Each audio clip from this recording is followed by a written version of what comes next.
She disappeared after one night. The CEO was shocked to see his 2 children 5 years later. The autumn wind swept through Manhattan's concrete canyons, carrying with it the scent of possibility and change. Soren Whitmore stood at the floor-to-ceiling windows of his corner office, his tall frame casting a long shadow across the polished hardwood floors. At 27, he carried himself with an ease that seemed at odds with his position as heir to the Whitmore empire. His blue-grey eyes reflected in the glass as he watched the city pulse below. Unlike the cold, calculating demeanor expected of someone in his position, Soren's gentle nature showed in the slight curve of his lips and the warmth in his gaze. His tailored charcoal suit couldn't hide the athletic build underneath, a testament to his love for extreme sports that his mother constantly criticized as unbefitting of a Whitmore. "Mr. Whitmore," his assistant's voice broke through his reverie. "The meeting with the Brooklyn Community Development Team starts in 5 minutes. Soren nodded, running a hand through his dark blonde hair, tied back in its usual neat ponytail. "Thank you, Olivia. I'll head down now." The elevator ride to the conference floor gave him time to center himself. This meeting wasn't just another corporate obligation. It represented everything he believed in. While his family's empire was built on real estate development, Soren had always pushed for more ethical approaches to neighborhood development. The conference room doors opened, and that's when he saw her. Michelle Sinclair sat at the far end of the table, her spine straight as steel, shoulders squared with quiet confidence. At 21, she was the youngest person in the room, yet her presence commanded attention. Her brown skin seemed to glow under the fluorescent lights, and her carefully neutral expression couldn't hide the fierce intelligence in her amber-brown eyes. "Miss Sinclair has some concerns about the impact of the development project on local businesses," Richard, his project manager, was saying, but Soren barely heard him. He was captivated by the way Michelle's fingers drummed once, twice against her portfolio, the only sign of emotion she allowed herself to show. "Mr. Whitmore," her voice cut through the room like a blade wrapped in silk, "your proposal suggests relocating 37 family-owned businesses. That's not just numbers on paper, that's generations of hard work and community heritage at stake." The challenge in her tone made something stir in Soren's chest. Here was someone who saw beyond the polished presentations and PR-friendly promises, someone who wasn't afraid to speak truth to power. "Please," he said, taking his seat, "call me Soren, and you're absolutely right." A flicker of surprise crossed her face, so brief he almost missed it. She clearly hadn't expected agreement from him. "The current proposal is unacceptable," he continued, earning startled looks from his team. "I'd like to hear your alternative suggestions, Miss Sinclair." For the next hour, Soren watched as Michelle laid out a comprehensive plan for integrating existing businesses into the new development. Her hands moved with precise grace as she pointed out key areas on the blueprints, her voice never wavering. But it was the passion behind her pragmatism that drew him in, the way her eyes lit up when discussing solutions, the subtle shift in her shoulders when defending a point. The meeting ran over, and as others filed out, Soren found himself lingering. Michelle was gathering her materials, her movements deliberate and measured. "Would you be interested in discussing this further over coffee?" The words left his mouth before he could second-guess them. She looked up, and for a moment, he saw a crack in her carefully constructed walls, a glimpse of vulnerability quickly masked by practiced indifference. "Mr. Whitmore." "Soren," he corrected gently. "Soren," she conceded. "I appreciate the offer, but I prefer to keep things professional." He nodded, respecting her boundary while noting she hadn't actually said no. "Professional coffee, then, to discuss your ideas about sustainable community development. The cafe on the corner of Bedford and Lincoln, tomorrow at 2. Michelle studied him for a long moment, and Soren felt like she was seeing straight through his casual suggestion to the hope underneath. Finally, she gave a slight nod. "Tomorrow at 2. Professional discussion only." "Of course." He couldn't quite hide his smile. As she walked away, her heels clicking purposefully against the marble floor, Soren knew he was in trouble. This wasn't the careful attraction he'd experienced before, the kind that could be managed and contained. This was something else entirely, a recognition, a pull he couldn't explain. That evening, as he stood on the balcony of his penthouse apartment, the city lights twinkling below like earthbound stars, Soren couldn't get Michelle out of his mind. The way she held herself apart, as if she'd built walls so high even she couldn't see over them anymore. The fierce protectiveness she showed for her community, the brief moments when her guard slipped, revealing something soft and wounded underneath. He understood walls. Growing up as a Whitmore meant learning to guard yourself, to measure every word, to consider every action's impact on the family name. But while his walls were built from privilege and expectation, Michelle's seemed constructed from necessity and experience. His phone buzzed with a message from his mother. "Dinner tomorrow night, non-negotiable." Soren sighed, thoughts turning to the endless parade of suitable women his mother introduced him to at these dinners, women from the right families, with the right connections, who would make the right kind of Whitmore wife. But as he typed a brief confirmation, all he could think about was the way Michelle's eyes had flashed when challenging his proposal, the quiet strength in her voice, the grace in her movements. She was nothing like the women his mother chose for him, and that, he realized with a mixture of excitement and trepidation, was exactly why he couldn't stop thinking about her. Later that night, as he lay in bed, Soren found himself wondering what Michelle was doing. Was she reviewing more proposals, preparing for tomorrow's coffee meeting? Did she think about their interaction as much as he did?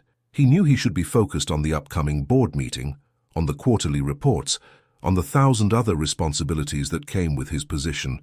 Instead, his mind kept returning to the way Michelle had said his name, reluctantly, almost carefully, as if she was afraid of letting it mean something.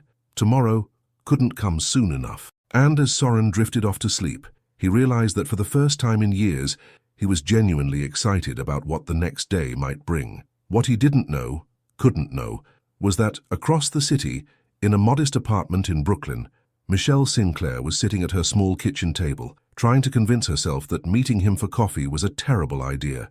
She'd seen the way he looked at her, with an interest that went beyond professional courtesy. She'd felt the warmth in his voice, noticed the genuine respect in his responses to her proposals, and it terrified her, because Michelle had learned early that depending on someone was the first step toward disappointment.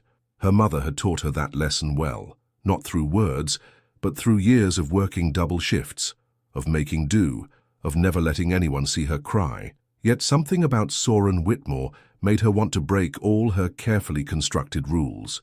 And that, she decided as she finally headed to bed, was exactly why she needed to keep her guard up tomorrow. The stage was set. Two souls, each carrying their own kind of loneliness, were about to embark on a journey neither had planned for, and the city, ever watchful, held its breath in anticipation of what tomorrow might bring. Michelle arrived at the cafe 10 minutes early, a habit ingrained by years of proving herself in rooms where she was often the only person of color. The autumn afternoon sun painted Bedford Avenue in shades of gold, and through the cafe's window, she watched leaves dance across the sidewalk, trying to ignore the flutter of anticipation in her stomach. She chose a table near the back, positioning herself to face the door. Another habit, this one learned from her mother's endless lessons about always knowing your exits. Her fingers traced the worn edge of her leather portfolio, the one she'd saved 3 months to buy, determined to look every bit the professional she was. At exactly 2 o'clock, Soren walked in. Michelle's breath caught slightly at the sight of him in casual clothes, dark jeans and a cream-colored sweater that somehow made him look both more approachable and more devastating. His blonde hair was loose today, falling just past his shoulders, and she found herself wondering how it would feel between her fingers. The thought startled her enough that she sat straighter, strengthening her mental walls. "Right on time," she said as he approached, proud of how steady her voice remained. "I wouldn't want to waste a moment of your time," he replied, and something in his tone suggested he meant more than just this meeting. He settled into the chair across from her, and Michelle noticed he'd positioned himself to give her clear sight of the door, a small gesture that spoke volumes about his attention to detail. "I took the liberty of reviewing your entire proposal last night," she said, pulling out her notes. "There are several points that need—" "Before we dive in," Soren interrupted gently, "would you like something to drink? I hear they make an excellent lavender latte here." Michelle hesitated. This was supposed to be a professional meeting, not whatever her heart was trying to make it into. "Gas black coffee is fine. 1 black coffee and 1 lavender latte," he told the approaching server, then turned back to Michelle with a smile that made her chest tight. "Now you were saying." For the next hour, they discussed community impact assessments, local business integration plans, and sustainable development practices. Michelle found herself increasingly impressed by Soren's genuine knowledge and concern for the neighborhood's well-being. He wasn't just another corporate figurehead paying lip service to social responsibility. He actually cared. "My mother would say I care too much," he said, responding to something in her expression. That business decisions shouldn't be complicated by emotion. And what do you say? His blue-grey eyes met hers. I say that decisions without emotion are exactly what's wrong with the world. The intensity of his gaze made her look away, focusing instead on stirring her now cold coffee. Emotion can be dangerous in business. Emotion can be dangerous anywhere, he agreed. But that doesn't make it wrong. A comfortable silence fell between them, filled with the ambient sounds of the cafe, the hiss of the espresso machine, quiet conversations, the clink of cups against saucers. Michelle found herself relaxing despite her best intentions. Tell me about growing up in Brooklyn, Soren said suddenly. That's not relevant to the project. No, he admitted. But I'd like to know anyway. Michelle studied him, searching for any hint of condescension or pity. Finding none, she surprised herself by answering. It wasn't always easy. My mum worked 2 jobs, sometimes 3, but she never complained, never let me see how tired she was. She just kept going. Like mother, like daughter, Soren observed softly. What makes you say that? I see it in the way you carry yourself, the determination, the strength. His voice dropped lower, the refusal to let anyone see when things are hard. Michelle felt exposed, seen in a way that made her uncomfortable. You don't know me, Mr. Whitmore. Back to Mr. Whitmore, he smiled, but there was a touch of sadness in it. I thought we were making progress. Progress toward what? Understanding each other. She stood abruptly, gathering her materials. I should go. I have another meeting. Michelle, the way he said her name, soft, almost like a prayer, made her pause. Have dinner with me. That would be inappropriate. Why? Because you're my client. Is that the only reason? Michelle met his eyes, and for a moment she let herself imagine saying yes. Imagine discovering if his lips were as soft as they looked, if his hands were as gentle as she suspected they might be. Imagined letting someone in just once. It's reason enough, she said finally, and turned to leave. I'll see you at the stakeholder meeting next week, he called after her. She didn't turn around, didn't trust herself to look at him again, but she could feel his eyes on her until she turned the corner. That evening, in her small Brooklyn apartment, Michelle tried to lose herself in work. But every time she looked at the project proposals, she saw Soren's handwriting in the margins, thoughtful notes about community impact, questions about local perspectives. He'd clearly spent hours reviewing everything she'd submitted. Her phone buzzed with a text from her mother. Working late tonight. Left some soup in your fridge. Don't work too hard, baby. Michelle smiled despite herself. Her mother had always been able to sense when she was troubled, even from a distance. But how could she explain what was troubling her? How could she put into words the way Soren Whitmore made her feel simultaneously seen and exposed, safe and terrified? Across the city, Soren stood in his mother's opulent dining room, only half listening as she detailed the virtues of some senator's daughter he was supposed to meet. Soren, are you even listening to me? Sorry, Mother. I was thinking about the Brooklyn project. Evelyn Whitmore's perfectly painted lips tightened. That neighborhood revitalization nonsense. Darling, we have property managers for that sort of thing. It's not nonsense, he said quietly. These are people's lives we're affecting. Their homes, their businesses, their communities. Since when did you become so passionate about the common folk? Soren thought of Michelle's fierce defense of her community, the way her eyes lit up when discussing solutions. Maybe I'm finally becoming the kind of person this company needs. What this company needs, his mother said sharply, is a leader who understands his position. Speaking of which, I've arranged for you to meet Cassandra Mitchell at the charity gala next month. Her father's influence could be very beneficial to... I'm not interested, Mother. Don't be ridiculous, darling. Of course you are. You just haven't met her yet. But Soren wasn't listening anymore. His mind was back in that cafe, watching Michelle's walls crack ever so slightly when she spoke about her mother. He thought about the way she'd almost smiled at his jokes, the brief moments when her professional mask slipped to reveal something softer underneath. Later that night, he found himself driving through Brooklyn past the cafe where they'd met. He told himself he was just checking out the neighborhood, getting a better feel for the community they were trying to help. But he knew he was hoping for a glimpse of her, even though the rational part of his brain knew she wouldn't be there. His phone buzzed with a message from Richard, his project manager. Miss Sinclair's latest revision to the proposal just came in. Want me to summarize it for you? No, he typed back. I'll review it personally, because that's what Michelle's work deserved. Personal attention, careful consideration, just like she did. As he drove home, the city lights reflecting off his car's hood, Soren realized he was in dangerous territory. This wasn't just attraction anymore. This was something deeper, something that could either heal or break them both. And somewhere in Brooklyn, Michelle sat at her window watching the same city lights, trying to convince herself that the warmth in her chest when she thought of Soren was just professional appreciation, nothing more, but they both knew better. And the city, ever watchful, continued its quiet vigil, watching as two hearts tried desperately to maintain their careful distance, even as they were being inexorably drawn together. The stakeholder meeting had run long, the conference room growing dim as evening settled over Manhattan. Michelle gathered her papers, hyper-aware of Soren's presence across the room. For 2 weeks, they'd maintained a careful professional distance, but every glance, every accidental brush of hands while passing documents, felt charged with unspoken possibilities. "Excellent presentation, Miss Sinclair." Evelyn Whitmore's voice cut through the quiet efficiency of Michelle's movements. She looked up to find Soren's mother studying her with calculating eyes, though perhaps a bit ambitious for the neighborhood's current demographics. Michelle straightened, meeting the older woman's gaze. "The demographics show a community rich in culture and entrepreneurial spirit, Mrs. Whitmore. They deserve nothing less than ambition." "Indeed," Evelyn's smile didn't reach her eyes. "Soren seems quite invested in your vision." The implied meaning hung in the air between them. Before Michelle could respond, Soren appeared at his mother's side. "Because it's the right vision," he said firmly. "Michelle understands what this community needs better than any consultant we've worked with." Evelyn's perfectly manicured hand touched her son's arm. "Darling, don't forget about dinner tonight. The Mitchells are expecting us." "I have plans." "Cancel them." His mother's tone brooked no argument. "Cassandra has specifically arranged her schedule to meet you."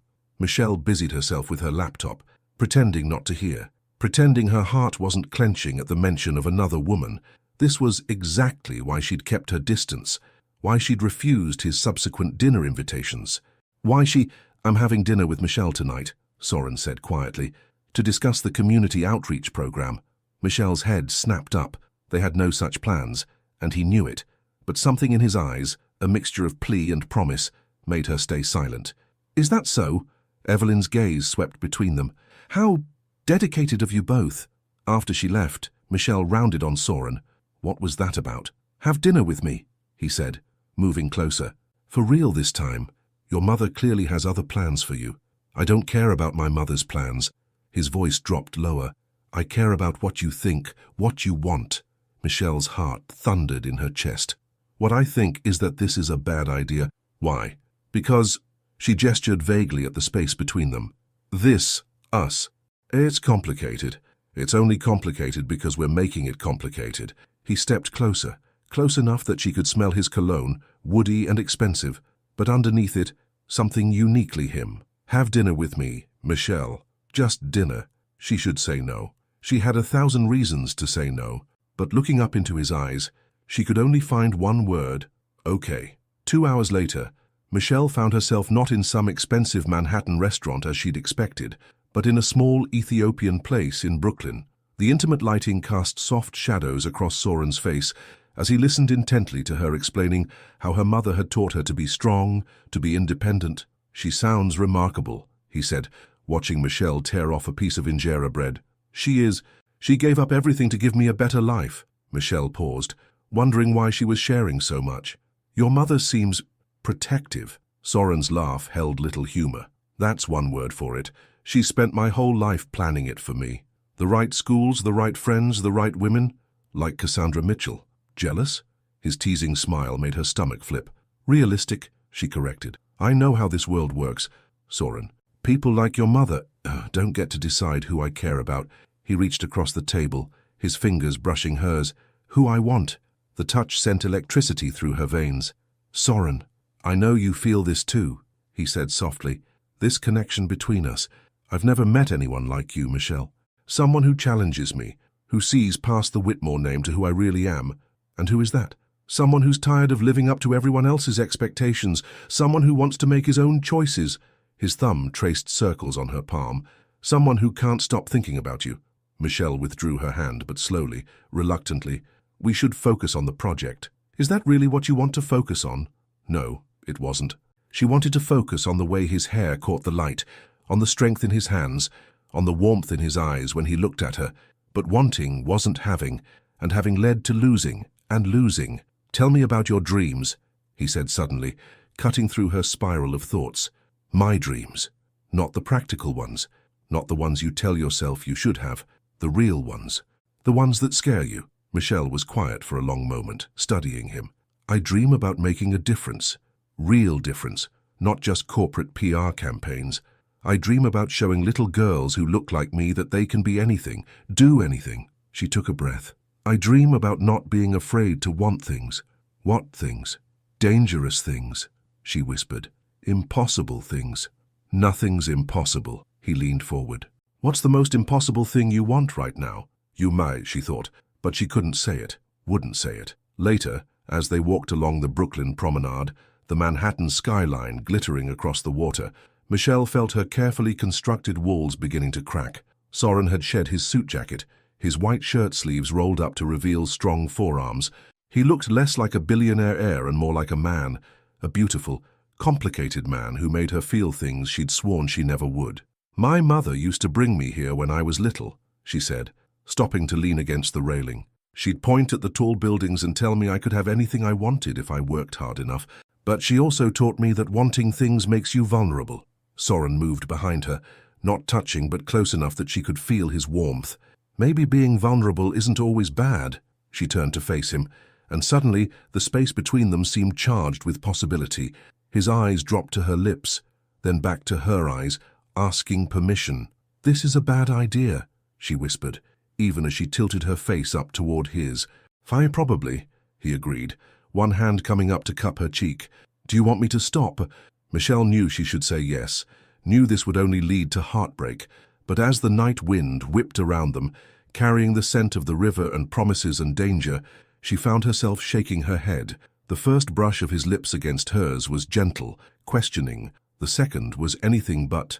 His hands tangled in her hair as she gripped his shirt, pulling him closer, falling into the kiss like she was falling into a dream. He tasted like possibility and warning all at once, and something inside her broke open, wanting more, wanting everything. When they finally pulled apart, both breathing hard, Michelle saw her own wonder and fear reflected in his eyes. This changes everything, she said. Everything already changed the moment I met you. He pressed his forehead to hers. I'm not sorry. You might be, she whispered, thinking of his mother's cold eyes, of the world they came from, of all the reasons this could never work. But then, he was kissing her again, and for a moment, just a moment, Michelle let herself believe in impossible things. Across the river, in her penthouse office, Evelyn Whitmore stood at her own window, phone pressed to her ear. I need everything you can find on Michelle Sinclair, she said coldly. Every detail, every weakness, every skeleton in her closet. My son seems to have developed an unfortunate attachment. The city lights flickered like warning signals as she hung up, her reflection in the glass hard and determined. She hadn't spent decades building the Whitmore legacy to watch it be derailed by some girl from Brooklyn. But on the promenade, wrapped in each other's arms, Soren and Michelle were oblivious to the gathering storm. For now, they existed in a bubble of their own making, where social divisions and family expectations couldn't touch them. For now, they had this moment, this night, this kiss. For now, it was enough. The next 3 weeks passed in a blur of stolen moments and secret smiles. During meetings, Michelle and Soren maintained their professional facades, but their eyes told a different story. Every accidental touch, every shared glance carried the weight of their growing feelings. Late one evening, as rain pelted against the windows of Soren's penthouse, Michelle stood in his kitchen, wearing one of his dress shirts, watching him cook. The domestic intimacy of the scene made her heart ache with equal parts joy and fear. You're thinking too loud, Soren said, not looking up from the pasta he was stirring. I'm wondering when the other shoe will drop. She traced patterns in the condensation on her wine glass. This feels too perfect. Soren set down his wooden spoon and moved to stand behind her, wrapping his arms around her waist. Maybe perfect is exactly what we deserve. She leaned back against his chest, allowing herself to absorb his warmth. Your mother called me into her office today. His body tensed. What did she want? To remind me about the importance of maintaining professional boundaries. Michelle turned in his arms to face him. She knows about us. Soren. Let her know. He tucked a strand of hair behind her ear. I'm not ashamed of how I feel about you. She showed me pictures. Michelle's voice wavered slightly. Of you and Cassandra Mitchell at some charity gala last week. You looked compatible. My mother arranged that appearance weeks ago. I left after 30 minutes. He tilted her chin up. The only woman I want to be compatible with is you. The sincerity in his eyes made her chest tight. It's not that simple. It could be. His thumb traced her bottom lip. If we let it. Before she could respond, his phone buzzed on the counter. Evelyn's name flashed on the screen. Don't answer it, Michelle whispered. Soren hesitated, then declined the call. She'll have to get used to not controlling every aspect of my life. The phone immediately buzzed again, this time with a text. The board meeting has been moved to tomorrow morning. The Mitchell merger discussion cannot wait, and we need to talk about your recent distractions. Michelle stepped out of his embrace. You should go. The merger is important. You're important. He reached for her, but she moved away. This isn't a competition, Soren. This is your life, your family's company. And what about my happiness? His voice carried an edge of frustration. Doesn't that matter? Of course it matters. She wrapped her arms around herself. But happiness isn't always practical. Practical? He ran a hand through his hair, disheveling the neat ponytail. Is that what you want? A practical life? Practical love? I want you to understand what you're risking. The words burst from her with unexpected force. Your mother has files on me. Soren. She's had me investigated. She knows about the time my mom couldn't pay rent, and we lived in our car for 3 months. She knows about the scholarship I lost when I had to drop out to help my mom after her accident. She knows everything. Soren's face darkened. She had no right. She had every right. She's protecting her son, her legacy. Michelle's laugh was bitter. Do you know what she said to me? She said I was playing a dangerous game, that girls like me always want the same thing, security, status, a way out of their circumstances. That's not you. He moved toward her, determination in every step. You're the most genuine, hard-working person I've ever met. You care about making real change, about helping people. That's why I'm falling in love with you. The words hung in the air between them. Michelle felt them wrap around her heart, beautiful and terrifying. Don't, she whispered. Don't say that. Why not? It's true. His hands framed her face. I love how passionate you are about your community. I love how you challenge me to be better. I love the way you try to hide your smile when I make terrible jokes. I love... She pressed her fingers to his lips. Stop. Please. Tell me you don't feel the same. But she couldn't. The truth was written in every beat of her heart, every breath she took in his presence. Instead of answering, she kissed him, pouring all her unspoken feelings into the press of her lips against his. His response was immediate and overwhelming. He lifted her onto the kitchen counter, stepping between her legs as the kiss deepened, her fingers tangled in his hair, pulling it free completely. His hands slid under her borrowed shirt, tracing patterns on her skin that felt like promises. The smoke alarm's shrill beep shattered the moment. The pasta! Michelle gasped, pulling away. Soren laughed, moving to take the burning pot off the stove. I guess we're ordering in. The normalcy of the moment, him dealing with smoke while she opened windows, both of them laughing, made her chest ache. This was what she wanted, what she'd never let herself dream of having. Later, as they sat on his balcony eating take-out Chinese food, Michelle watched the city lights flicker below. Tell me about your dreams, she said, echoing his question from weeks ago. Soren set down his chopsticks. I dream about making the company into something meaningful, not just profitable. I dream about proving I can be successful without compromising my principles. He took her hand. Lately, I dream about waking up next to you every morning. Soren, I know it's fast, I know there are complications, but when I'm with you, everything makes sense. He squeezed her hand. You make me want to be better, to be braver. Across town, in the Whitmore mansion, Evelyn sat in her study, examining photographs spread across her desk. Pictures of Soren and Michelle entering his building, having dinner in Brooklyn, walking along the promenade. Her private investigator's report lay open beside them. Subject maintains close relationship with mother, Diana Sinclair, 45, home health aide. No father in picture. Academic records show high achievement despite financial hardship. Current salary, 52,000 a year, no significant debt besides student loans, no criminal record, no previous relationships of note. Evelyn's lips curved in a cold smile as her phone buzzed with a text from her son. "Can't make dinner. Working late." "Oh, darling," she murmured, picking up a photo of Michelle. "You have no idea what you're getting yourself into." She pressed a button on her intercom. "Get me Diana Sinclair's work schedule and find out if she's behind on any bills." The pieces were falling into place. Soon she would show her son exactly why some dreams weren't meant to come true. But in Soren's penthouse, wrapped in each other's arms as they watched the sun rise over the city, Michelle and Soren existed in their own world. A world where love was enough, where backgrounds didn't matter, where dreams could come true. For now, they had this moment. For now, they could pretend the morning would never come. Michelle knew something was wrong the moment she walked into her mother's small apartment. Diana Sinclair sat at their worn kitchen table, her work scrubs still on, staring at a pile of papers with trembling hands. "Mom!" Michelle rushed to her side. "What's wrong?" "They're letting me go," Diana whispered, her voice hollow. "Budget cuts," they said, effective immediately. Michelle's blood ran cold. Her mother had worked at the same healthcare facility for 15 years. That doesn't make sense. "They just gave you a performance award last month, and now they're saying my position has been eliminated." Diana looked up, her eyes red-rimmed. "Along with my health insurance." Michelle's mind raced. Her mother's medication cost over $800 a month without insurance. The rent was due next week, and her student loan payments. "We'll figure this out," she said firmly, taking her mother's hand. "I have some savings, and I'll pick up consulting work on the side." "Baby, no." Diana squeezed her daughter's hand. "You're finally building your own life. I won't let you sacrifice that for me." "You sacrificed everything for me," Michelle's voice cracked. "Let me help." Her phone buzzed.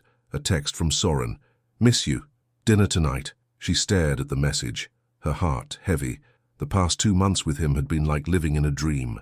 But reality was crashing in, and she couldn't ignore it anymore. "I have to go," she said, kissing her mother's forehead. "But I'll figure this out, I promise." The Whitmore building loomed before her, its glass exterior reflecting the grey October sky. Michelle straightened her spine, pushed aside her personal concerns, and stepped into the elevator.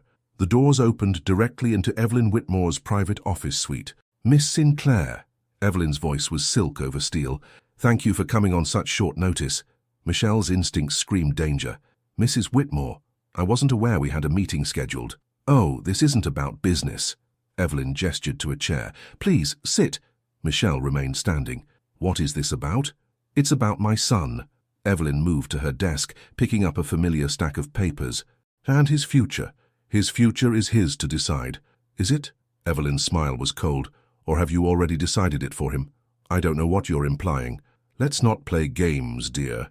Evelyn slid a photograph across her desk. "You've made quite an impression on him. The devoted community advocate, fighting for the underprivileged. It's a compelling narrative." Michelle's hands clenched at her sides. "Well, my work speaks for itself." "Your work?" Evelyn laughed softly. "Your work is the least of my concerns. Though I must say, it would be unfortunate if the board discovered certain inconsistencies in your project proposals." "There are no inconsistencies." "There could be." Evelyn's eyes glittered. "Just like there could be more budget cuts at your mother's former workplace, more positions eliminated, more families affected." Michelle's heart stopped. I protect what's mine, Miss Sinclair. The Whitmore name, the company's reputation, my son's future. They're all my responsibility. Soren is not your property."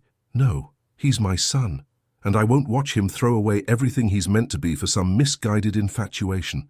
Evelyn opened a drawer, withdrew an envelope. "Inside, you'll find a cashier's check for $500,000. Consider it. Compensation for your time." Michelle felt sick. "I don't want your money." "Everyone wants money, dear, especially those who've grown up without it." Evelyn's voice softened with false sympathy. "Think of your mother, her medical needs, her future security. You could give her everything she deserves. By selling my soul, by being practical." Evelyn stood, moving closer. "You're a smart girl, Michelle. You know this can't last. Soren lives in a world you can't even imagine. Board meetings, charity galas, political connections. It's in his blood. But you'll always be the girl from Brooklyn, trying to prove she belongs." Each word hit like a physical blow, But Michelle forced herself to stay steady. You don't know me. I know that you love him. Evelyn's words were gentle, almost kind. And if you truly love him, you'll let him go, before this goes too far. Before he has to choose between you and everything he was born to be. He should be free to make his own choices. Should he? Evelyn returned to her desk, pressed a button on her phone. Send them in. The door opened, and two men in suits entered, carrying folders. These gentlemen represent our legal department, Evelyn explained. Sure, they've prepared a detailed analysis of how your relationship with Soren could affect company stock prices, board confidence, and pending international deals. Would you like to see the projected losses, the jobs that could be eliminated, the families that could be affected? Michelle felt the walls closing in. This is manipulation. This is business. Evelyn's voice hardened. And if financial implications don't move you, perhaps personal ones will. She nodded to one of the men who opened his folder. Your mother's new medical concerns would make finding new employment challenging, he said smoothly. And your own career prospects could become quite limited. It would be a shame if potential employers received anonymous concerns about your professional ethics. You're threatening me. I'm offering you a choice. Evelyn held out the envelope again. Take the money.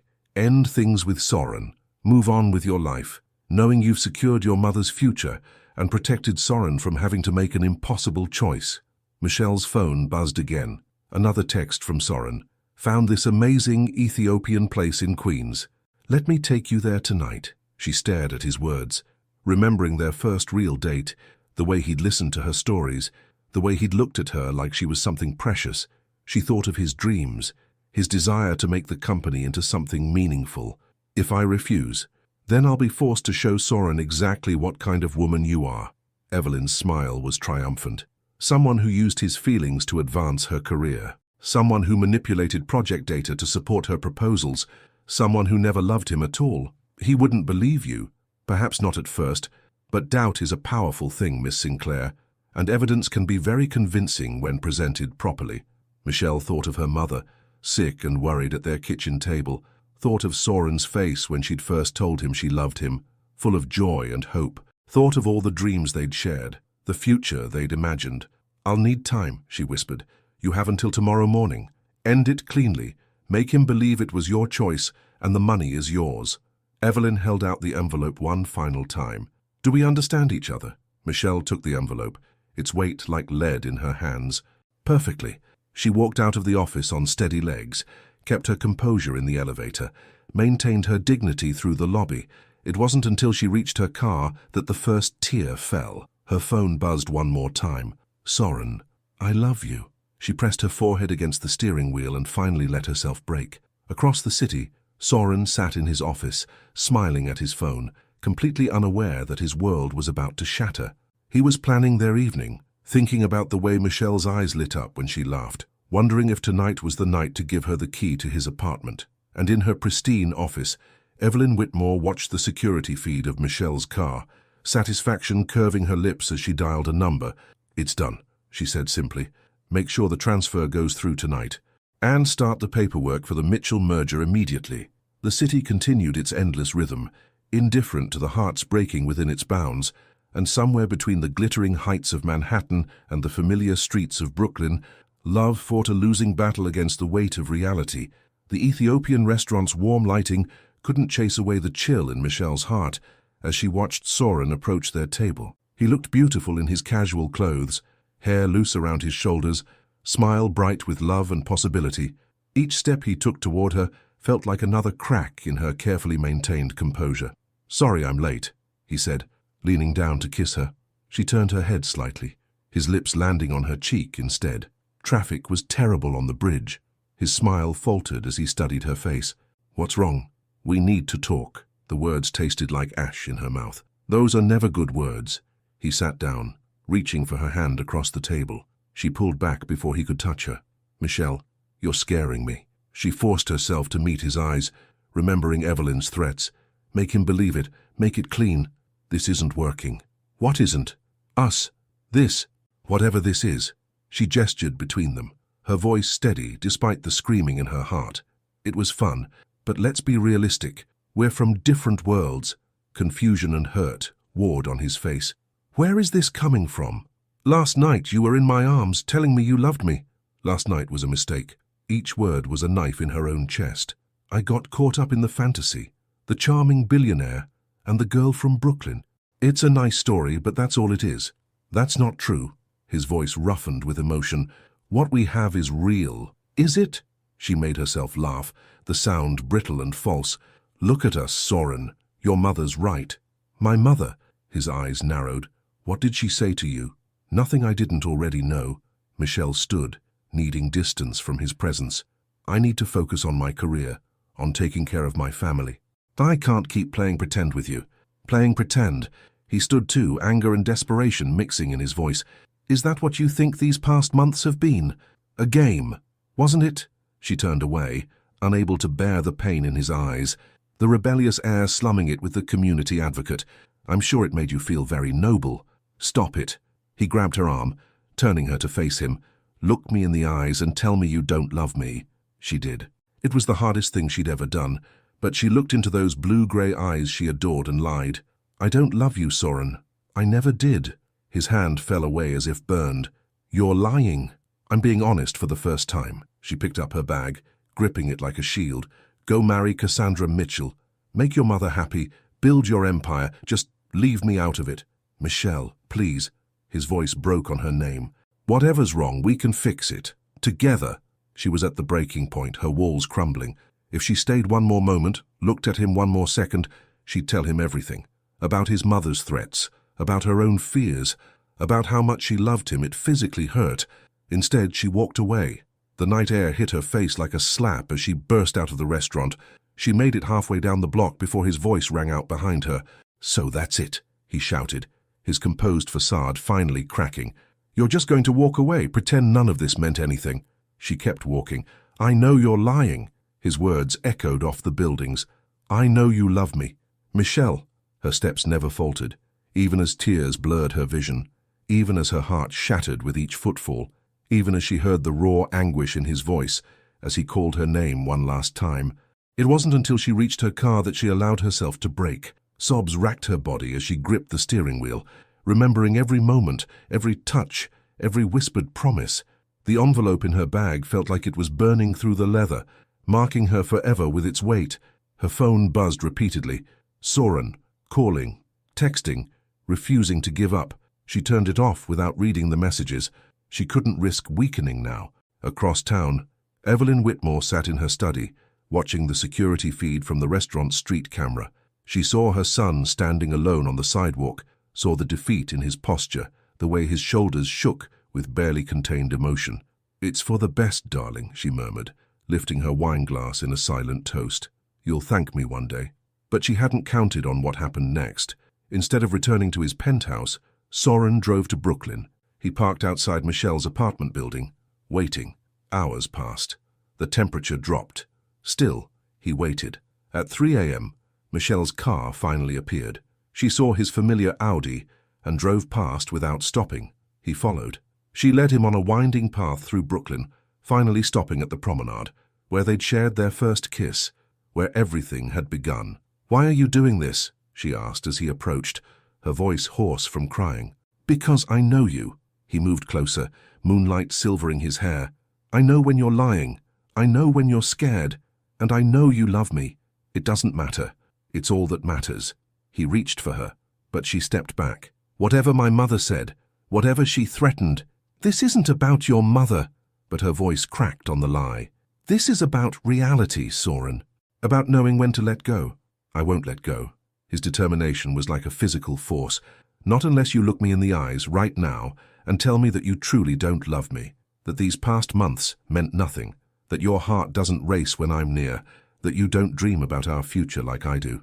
She gathered every ounce of strength she had left, thought of her mother's medical bills, of Evelyn's threats, of the life Soren deserved, one she could never be part of.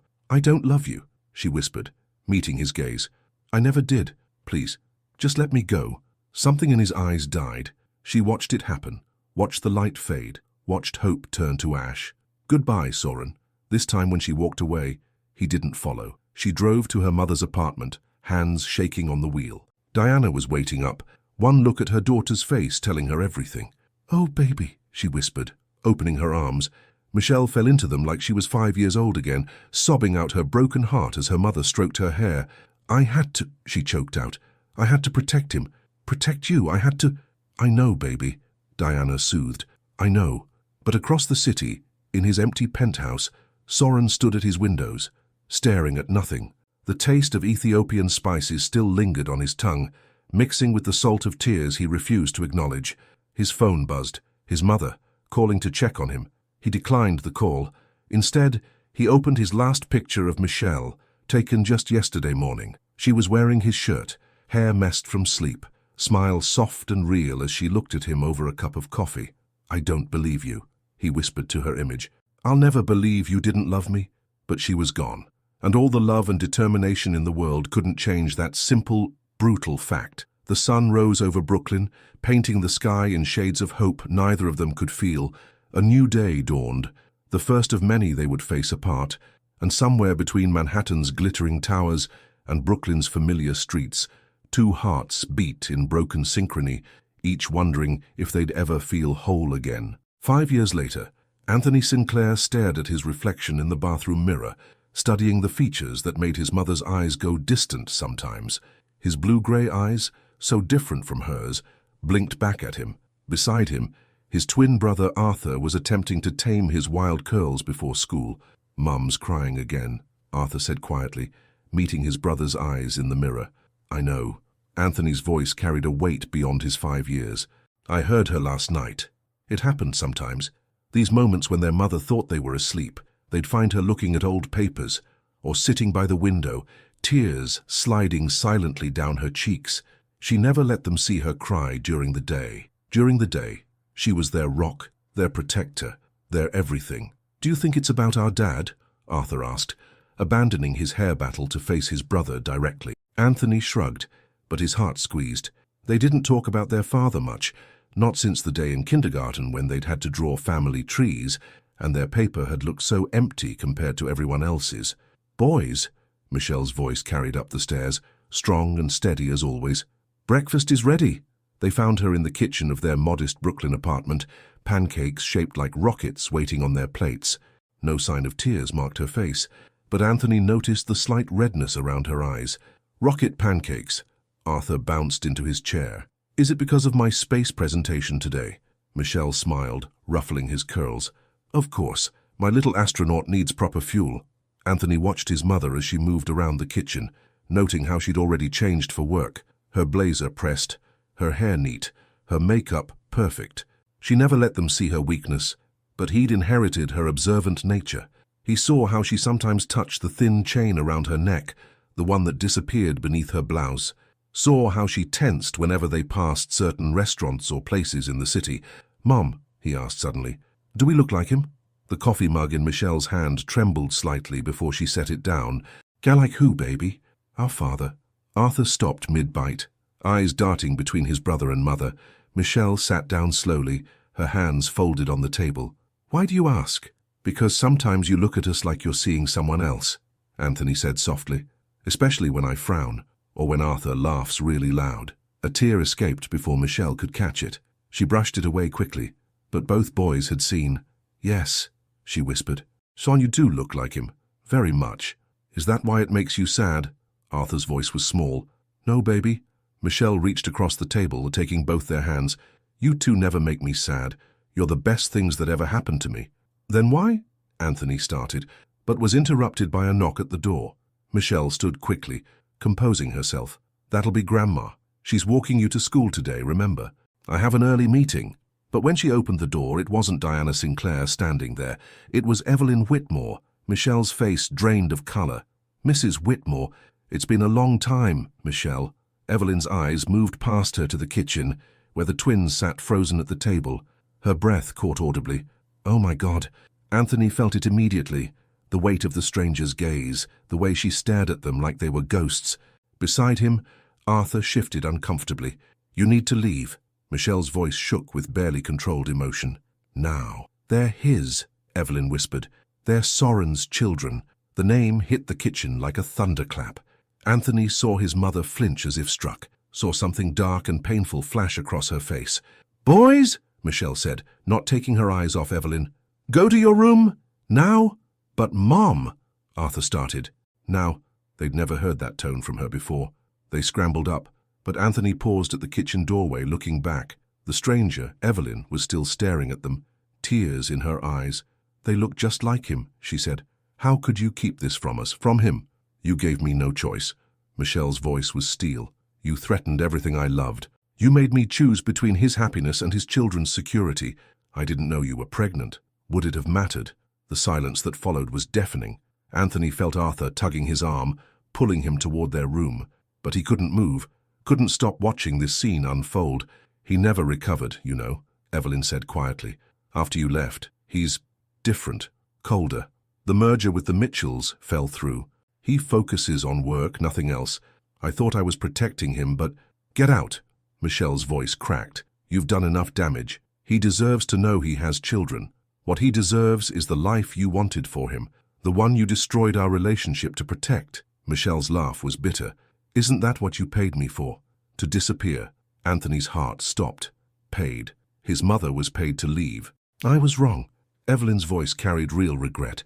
Seeing them now, seeing what I took from him, from all of you, 5 years too late.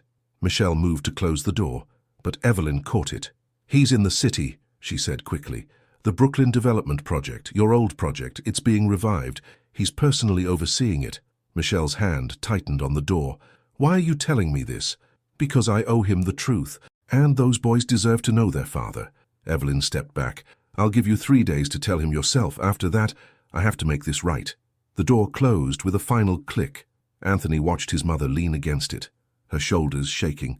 Then she noticed him standing there. Baby. She started toward him, but he backed away. You were paid? His voice sounded strange to his own ears. How to leave our father? Anthony, it's complicated. How is that why you cry?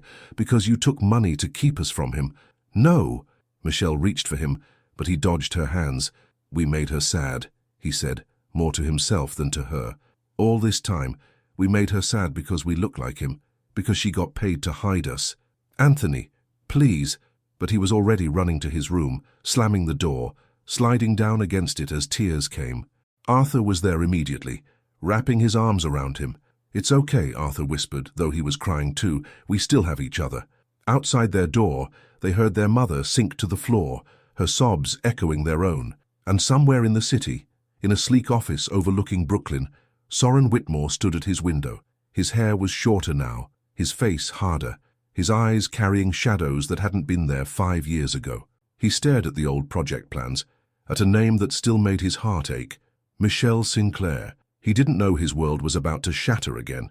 Didn't know that less than 3 miles away, 2 boys with his eyes were crying over truths too heavy for their young hearts. Didn't know that everything he thought he'd lost was about to be found again. Michelle sat at her kitchen table long after Diana had taken the boys to school, her untouched coffee growing cold. Her mother's words still rang in her ears. You need to tell him, baby, before someone else does. Her phone screen showed the Brooklyn Development Project press release, Soren's name jumping out at her like an accusation. The photo accompanying the article made her heart clench. He looked different now, harder. The gentle warmth she remembered had been replaced by something cool and distant. His hair was shorter, styled severely, and his eyes... God, his eyes were so much like Anthony's when he was upset. A text from Arthur's teacher lit up her phone. Arthur's having a difficult morning, crying in the reading corner. Won't talk to anyone but his brother. Michelle's hands shook as she grabbed her keys. Work would have to wait. At the school, she found her sons huddled together in the classroom's reading nook. Arthur's eyes were red, while Anthony sat protectively beside him, shooting wary glances at anyone who approached. Baby, what's wrong? She knelt beside them, but Anthony shifted away from her touch. Tell him, Arthur whispered to his brother. Tell her what you found. Anthony pulled a crumpled newspaper from his backpack, the same development project article she'd been reading, but this one was circled in red crayon, Soren's photo marked with childish scrawls that made her chest ache. He has our eyes, Anthony said quietly, and Arthur's smile and my frown. He looked up at her, his blue-grey eyes accusing. You lied. I never lied. You said our daddy was gone, Arthur burst out. But he's here. He's right here in Brooklyn. Other children were staring now. The teacher hovered uncertainly nearby. Let's go home, Michelle whispered. We need to talk. The drive was silent, heavy with unasked questions. When they reached their apartment, both boys went straight to their room, but left the door open, an invitation she didn't deserve but desperately needed. She found them sitting on Anthony's bed, shoulders touching, united as always. "I'm sorry," she started, sitting on Arthur's empty bed across from them. "Hun, I'm so sorry. Did you really take money to leave him?" Anthony's voice was small but steady. Michelle closed her eyes, remembering Evelyn's office, the weight of that envelope. "It's complicated." "That's not an answer." Anthony's frown, so like his father's, deepened. "Yes," she whispered, "I took the money, but not for me, for you, for us." Arthur's confusion was clear, but we didn't even get to meet him. "His mother, your grandmother, she said I would ruin his life. That being with me would cost him everything he was meant to be." The words burned coming out. "She threatened my job, my mother's job, said she would make sure we never worked again." "So you just gave up?" Anthony's voice cracked. "You took money and ran away." I was scared. The admission burst from her. I was 21, pregnant and terrified. "I thought I was protecting everyone, him, you, my mother." "But you loved him?" Arthur asked softly. Michelle pulled out the chain she always wore, revealing a simple ring hanging from it. "More than anything." "Does he—" Anthony hesitated. "Does he know about us?" "No." The word felt like glass in her throat. "That lady, his mother, she said he's sad." Arthur's eyes filled with tears. "Now because of us?" "No, baby." Michelle moved to kneel before them. "Because of me, because I left without telling him why." "Are you going to tell him now?" Anthony's question hung in the air between them. Before she could answer, her phone buzzed. A text from an unknown number. "The Brooklyn Heights coffee shop. Tomorrow, 2 p.m. Please. E. Evelyn." "Boys," Michelle said slowly, "how would you feel about meeting your grandmother? Your father's mother?" Their eyes widened. "The lady from this morning?" Arthur asked. "Yes." The twins exchanged looks, having one of their silent conversations she could never quite follow. "Will she tell us about him?" Anthony finally asked. "Probably. Then we want to go." Michelle nodded, her heart heavy. "Okay, but first, there's something you need to know about how I met your father." For the next hour, she told them everything. About the community development project, about falling in love despite her best intentions, about his kindness, his dreams, his gentle heart, about the impossible choice she'd faced. "He used to make me rocket pancakes too," she said softly, watching Arthur's eyes light up. "And he loved the ocean just like you do, Anthony. He taught me to surf." "Is that why you never let us take swimming lessons?" Anthony asked. "So because it reminded you of him." Michelle's breath caught. Sometimes her son's perception terrified her. "I see him in you both, every day," she admitted. "Your strength, your kindness, your sense of adventure. You're so much like him it hurts sometimes. Do you think—" Arthur hesitated. "Do you think he'll want to meet us?" "Oh, baby." She gathered them both in her arms, grateful they let her. "He'll love you more than anything in this world." "I know he will." "How can you be sure?" "Because that's who he is, who he's always been." Later that night, after the boys were asleep, Michelle stood at their doorway, watching them breathe. Arthur had crawled into Anthony's bed again. They always sought each other when they were upset. Her phone buzzed with another text from Evelyn. "He's asking questions about the old project, about you." "Time's running out." Michelle's fingers found the ring on her chain, remembering the night Soren had given it to her. Not an engagement ring, but a promise. "Something to remind you that you're not alone anymore," he'd said. She'd broken that promise, broken his heart, broken her own. But looking at her sleeping sons, their faces so like their father's, she knew she couldn't hide anymore. They deserved the truth. Soren deserved the truth. And maybe, just maybe, it wasn't too late to put the pieces back together. Across the city, Soren sat in his darkened office, staring at an old project file. Michelle's signature was still clear on the bottom, her handwriting unchanged after 5 years. "The community integration proposal needs revision," his assistant had said earlier. "Should I contact the original project lead?" "No," he'd answered too quickly. "I'll handle it." Now, alone with his thoughts, he traced her name with his finger. For 5 years, he'd buried himself in work, in extreme sports, in anything that would dull the ache of her absence. But being back in Brooklyn, walking the streets they'd once walked together, his phone lit up. His mother. "We need to talk. It's important." He ignored it, like he'd ignored most of her calls since that night. Instead, he opened his desk drawer, pulling out a worn envelope. Inside was a single photograph, Michel at the Ethiopian restaurant, laughing at something he'd said. Tomorrow, he'd drive through her old neighborhood, just to check on the project sites, he told himself, not because some foolish part of him still hoped, but hope was dangerous. Hope was what had kept him searching for answers for months after she left. Hope was what had nearly destroyed him when those answers never came. He put the photo away, locked his office, and headed home to his empty penthouse. Another sleepless night awaited, filled with memories of dark eyes and gentle hands, and promises that turned to dust. Neither Michel nor Soren slept that night, their thoughts echoing across the city that had both united and divided them. And between them, two little boys dreamed of a father they'd never met, wondering if tomorrow would change everything. The stage was set. The truth, so long buried, was clawing its way to the surface, and Brooklyn, the city that had witnessed their love stories beginning, held its breath, waiting to see if it might also witness its resurrection. The Brooklyn Heights coffee shop buzzed with afternoon activity, but Michel felt as if she and the twins were suspended in their own bubble of tension. Anthony sat ramrod straight beside her, while Arthur fidgeted nervously, his legs swinging beneath the table.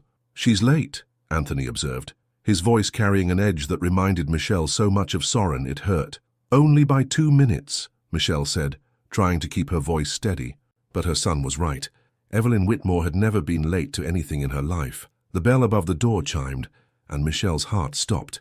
But it wasn't Evelyn who walked in. It was Soren. He didn't see them at first, heading straight for the counter.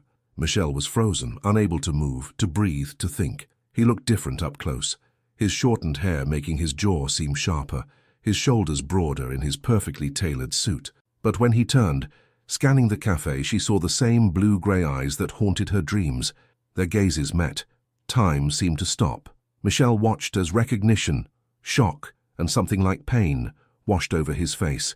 She saw the exact moment he registered the two small boys beside her, saw his eyes widen as he took in Anthony's serious expression, Arthur's familiar curls.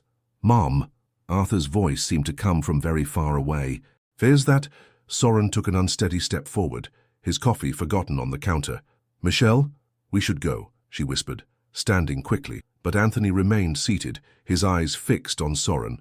"You're our father," he said, his young voice clear and steady in the suddenly quiet cafe. Soren's face went white. His hands gripped the nearest chair for support as his gaze moved between the twins, taking in every detail, the shape of their eyes, the curve of their jaws, the unmistakable echoes of himself in their faces. "Anthony," Michel pleaded, "please." "No more running," her son said firmly. "No more hiding." Arthur stood up too, moving slightly behind his brother, but peering at Soren with undisguised curiosity. "So do you make rocket pancakes too?" A sound somewhere between a laugh and a sob escaped Soren's throat. "What?" "Mom said you taught her how to make rocket pancakes, and that you love the ocean, like Anthony, and that you—" "Arthur," Michel interrupted, her voice shaking. "Baby, please." But Soren was moving toward them now, his steps unsteady. "How old are you?" he asked, though the devastation in his eyes suggested he already knew. "5, Anthony answered. "We're 5. Michel watched as Soren did the math, saw the exact moment understanding dawned. He looked at her, and the raw pain in his expression made her knees weak. "You were pregnant," he whispered, "when you left, when my mother—" "I'm sorry," she said, the words inadequate but all she had. "I'm so sorry." "Sorry," his voice cracked. "You hid my children from me for 5 years, and you're sorry. Your mother threatened—" "My mother—" Soren's laugh was bitter. "My mother convinced you to leave me, to take my children before I even knew they existed, and you listened. She said she would destroy everything." Michel's voice rose despite her efforts to stay calm. "Your future, your dreams, everything you'd worked for, they were my children." The words exploded from him, making several cafe patrons jump. "My sons! You had no right—" "I had every right," Michel shot back. "I was 21, scared, and alone. Your mother made it very clear what would happen if I stayed, what she would do to my family, to my career. You could have told me. We could have faced her together. Could we?" Michel's laugh was hollow. "You never stood up to her before, never challenged her plans for your life. I was just the girl from Brooklyn, remember? The one who didn't fit into your world. You were everything to me." Soren's voice broke. You and these boys, you were everything I never knew I needed. Anthony moved then, stepping between them. Stop fighting, he said quietly. Please. The simple plea seemed to deflate them both. Michelle saw tears in Soren's eyes as he looked at their son, really looked at him. You protect people, he said softly, like your mother. Anthony nodded. Someone has to. Arthur emerged from behind his brother, his natural exuberance winning out over caution. Do you really surf? Can you teach us? Mom never lets us go in the ocean, but I really want to learn. And Anthony pretends he doesn't, but he does too, and… Arthur, Anthony sighed, but there was fondness in his exasperation. Soren dropped to one knee, bringing himself to their level. I would love to teach you both, he said, his voice thick with emotion. If your mother agrees. All three of them looked at Michelle. She saw the hope in Arthur's eyes, the cautious longing in Anthony's, the desperate plea in Soren's. Perhaps, a new voice said, we should all sit down and talk. Evelyn Whitmore stood in the doorway, watching the scene with tears in her eyes. Mother, Soren's voice went cold. Did you orchestrate this? I orchestrated many things I shouldn't have, Evelyn said quietly. But this was fate. Fate? Soren stood, anger radiating from him. You threatened the woman I loved, forced her to leave, kept my children from me, and I will regret it for the rest of my life. Evelyn's composed facade cracked. Watching you these past 5 years, seeing what my actions did to you, I thought I was protecting our family's legacy. Instead, I nearly destroyed it. She turned to Michelle. I don't expect forgiveness from either of you, but these boys deserve to know their father. And Soren, you deserve to know your sons. Sons. Soren repeated the word like a prayer, looking back at the twins. I have sons. Anthony studied him carefully. Do you want us? Want you? Soren knelt again, though he didn't try to touch them. I've wanted you since before I knew you existed. I felt empty, incomplete, and now I know why. His voice roughened. You're parts of me I didn't know were missing. Arthur couldn't contain himself anymore. He launched forward, throwing his arms around Soren's neck. After a stunned moment, Soren's arms came up to hold him, tears falling freely now. Anthony looked at Michelle. She nodded slightly, and he moved forward more slowly, but with equal certainty, joining the embrace. Michelle watched them, her own tears falling. They looked right together, her beautiful boys, and the man she'd never stopped loving. We can't fix this in one day, she said softly. No, Soren agreed, not letting go of the twins. But we can start. Outside, Brooklyn continued its eternal rhythm. But inside that cafe, time seemed suspended as a family fractured by fear and manipulation began the slow, careful work of healing. And somewhere, in the space between what was lost and what could be, hope bloomed again. 3 months later, Michelle stood on the Brooklyn promenade, watching Soren with their sons. They were huddled together at the railing, Arthur excitedly pointing out boats, while Anthony listened intently to Soren's explanation of tide patterns. The December wind whipped around them, but none seemed to notice the cold. They look happy, Diana said, appearing beside her daughter with 2 cups of coffee. They are happy. Michelle accepted the coffee gratefully. Sometimes I look at them and can't believe this is real. The past months had been a careful dance of boundaries and healing. Soren had thrown himself into fatherhood with the same passion he brought to everything else, but he'd respected Michelle's need for space, for time to process everything. He's changed, Diana observed, watching Soren lift Arthur onto his shoulders for a better view of an approaching cargo ship. So we all have. Michelle touched the ring that still hung around her neck, but some things stay the same. The way her heart raced when he smiled, the gentleness in his eyes when he looked at their sons, the electricity that still crackled between them whenever they got too close. Mom, Arthur called out, Dad says we can go surfing in spring. Will you come watch us? The word Dad still made Soren's eyes light up every time he heard it. He looked at Michelle now, a question in his gaze. We'll see, she called back, but couldn't help smiling at Arthur's enthusiasm. Diana squeezed her daughter's hand. I'm going to head home. Don't forget, dinner at my place tomorrow. Evelyn's bringing that pasta salad the boys love. That was another change, the careful friendship developing between Diana and Evelyn Whitmore. 2 mothers united in their love for their grandchildren, finding common ground neither had expected. As Diana left, Soren sent the boys to the nearby playground, visible from where they stood. He joined Michelle at her spot by the railing, keeping a careful distance between them. Anthony asked about living arrangements today. he said quietly. Michelle tensed. What did you tell him? That his home is with you. That I'm grateful for whatever time you allow me with them. He turned to face her. That some things can't be rushed. Is that what this is? She gestured between them. Rushing. This. His voice softened. This has been 5 years in the making. Every decision, every mistake, every moment led us here. And where exactly is here?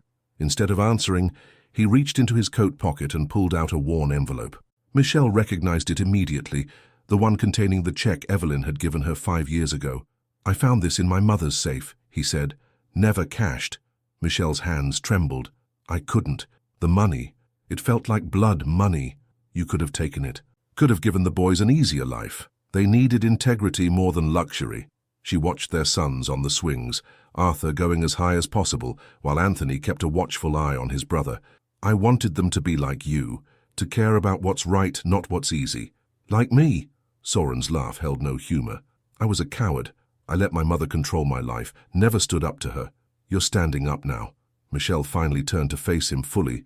These past months, watching you with them, you're the father I always knew you'd be. His eyes searched her face. And what about us? Us. Yes, us. He stepped closer, and Michelle felt the familiar pull. The way you still touch that ring when you're thinking. The way you watch me when you think I don't notice.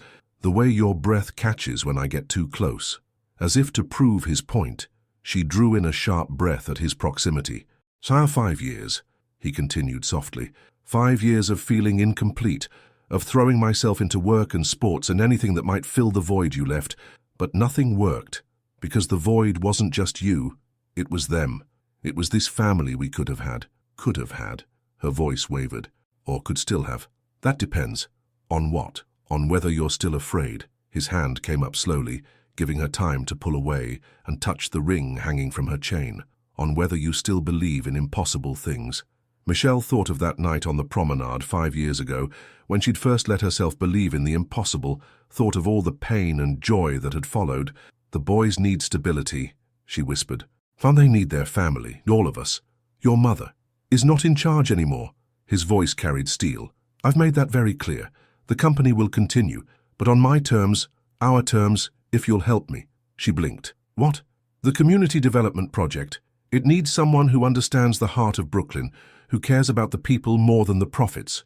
His eyes held hers. It needs you. You're offering me a job. I'm offering you everything. His hand moved from the ring to cup her cheek. The job? Yes. But also my heart, my life, a future together, as a family. Soren, tell me you don't love me, he whispered, echoing that night 5 years ago. Tell me you don't want this as much as I do. Instead of answering, Michelle reached up and, for the first time in 5 years, unclasped the chain around her neck. The ring slid off into her palm, catching the winter sunlight. You said this was a promise, she said softly. Something to remind me I wasn't alone. You never were. His voice roughened. Even when I didn't know about them, even when I thought I'd lost you forever, you were never alone. Michelle looked at their sons, still playing, still innocent of the moment unfolding between their parents. If we do this, we do it slowly, carefully. The boys come first, always. His smile was gentle. We have time. She held out the ring. It doesn't fit anymore. Then we'll get a new one. He took it from her palm, his fingers lingering against hers. One that fits who we are now, who we've become. A shriek of laughter drew their attention back to the playground. Arthur had convinced Anthony to try the monkey bars, and both boys were giggling as they swung from bar to bar. They need a house, Soren said suddenly, with a yard and a dog. Arthur mentioned wanting a dog about 15 times last week. Michelle laughed. Just a house, not a mansion. Whatever you want, whatever they need. He hesitated, then added softly, whatever makes you happy. She looked up at him. This man who had haunted her dreams for 5 years, who had given her the 2 greatest gifts of her life, who was offering her a second chance at happiness. Ayuki, she whispered, you make me happy. His kiss was gentle, tentative, like they were learning each other all over again. But when Michelle's arms wound around his neck, when his hands pulled her closer, the years seemed to melt away. They were just Soren and Michelle again, 2 hearts finding their way home. You! Arthur's voice broke the moment. They're kissing. It's romantic, Anthony corrected, though his nose wrinkled slightly. I'd like in the movies. Soren laughed against Michelle's lips before pulling back to look at their sons. "Come here, you two." The boys ran over, and Soren scooped them both up, one in each arm, making them giggle. Michelle watched as he whispered something in their ears, something that made both boys' eyes widen before they turned to her with matching grins. "Really?" Arthur bounced in his father's arms. "We can, if your mother agrees," Soren said, giving her a look that told her exactly what he'd suggested. "Please, Mum," Anthony added his plea, his usual reserve melting into excitement. Michelle looked at her family, the man she'd never stopped loving and the boys who were his perfect echo, and felt the last of her walls crumble. "Yes," she said simply, "yes to all of it." The future wasn't certain. There would be challenges, adjustments, moments of doubt. But as they stood together on the promenade where their story had both begun and shattered, Michelle knew one thing with absolute certainty. Love, real love, always finds its way home. And sometimes, if you're brave enough to believe in impossible things, it brings a family with it. The end. If you had to choose between the love of your life and the protection of your family, which decision would you make? Michelle faced this devastating dilemma when Evelyn forced her to choose between Soren and the safety of her family. She chose to protect those she loved, while carrying the weight of a secret that would change everyone's lives forever. What would you do in such a situation? Would you sacrifice your own heart for the sake of those you love, or would you fight against all odds in the name of true love? Your participation in the channel is very important. Please leave your opinion in the comments. Thank you so much for watching until the end. If you enjoyed this story, don't forget to subscribe to the channel, leave a like, and comment your thoughts. Your participation is very important to us. See you next time.